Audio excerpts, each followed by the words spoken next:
Humenskí saleziáni s podporou mládežníckej organizácie Domka odštartovali dlho pripravovaný projekt futbalovej ligy.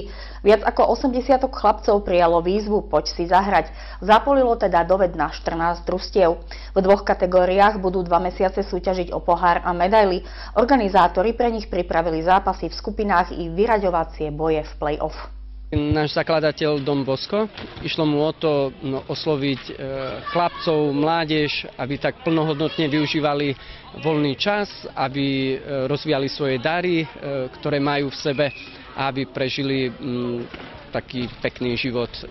Jeho tá myšlienka hlavná, dobrí kresťania, statoční občania, život, ktorý má zmysel. Podobný projekt sme už robili minulého roku, to je hokejbalovú ligu. Vtedy sme oslovali chlapcov z ulic, aj našich známych, ktorí sme poznali, aby si prišli zahrať hokejbal. Tohto roku sme sa rozhodli pre futbal. Zdalo sa nám to dostupnejšie pre chlapcov, totiž netreba nejakú výstroj, hokejky. Je to finančne určite lacnejšie a výsledky prišli same. Totižto propagáciu sme robili nejaké 3 týždne a prihlásilo sa nám 14 družstiev.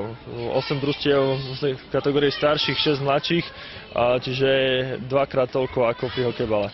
Tohto roku sa nám aj podarili také celkom pekné úspechy, ako prvé miesto na východnej Kame halovej. Chalani boli aj na celosvetskom finále v Bystrici. Sú to zážitky, ktorým dávajú čosi pozitívne do života. Od tohto turnaja sa sľubuje, aby sa viac chlapcov zapojilo, viac chlapcov začalo chodiť k Salesianom. Počas tých zimnejších mesiacov bežala hokejbalová liga pre chlapcov z mesta, jedna pre tých, ktorí chodievajú do nášho strediska, ale aj pre tých, ktorí sú iba tak na ulici, že tých sme sa snažili osloviť a pritiahnuť sem. Hneď v prvý deň bolo na programe 12 zápasov, v nich padlo 66 gólov. V kategórii starších chlapcov rok narodenia 95 až 97 sa najlepšie darilo družstvám Bizhubovci s kapitánom Petrom Capcerom a družstvu Imejky s kapitánom Erikom Durilom, ktorí vyhrali obe svoje úvodné zápasy. V kategórii mladších rok narodenia 98 a mladší sa po dvoch víťazstvách najviac radoval tým HFC Humenné s kapitánom Matejom Rožkom.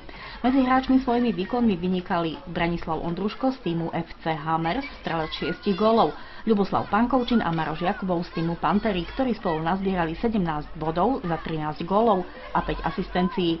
Najlepším brankárom bol Samuel Sivý z týmu HFC Humenné, ktorý za svoj chrbát nepustil žiadnu strelu. Vyzdvihol najlepších hráčov prvého kola rozhodca Dominik Kovaľ. Ďalšie kolo je na programe už v sobotu 17.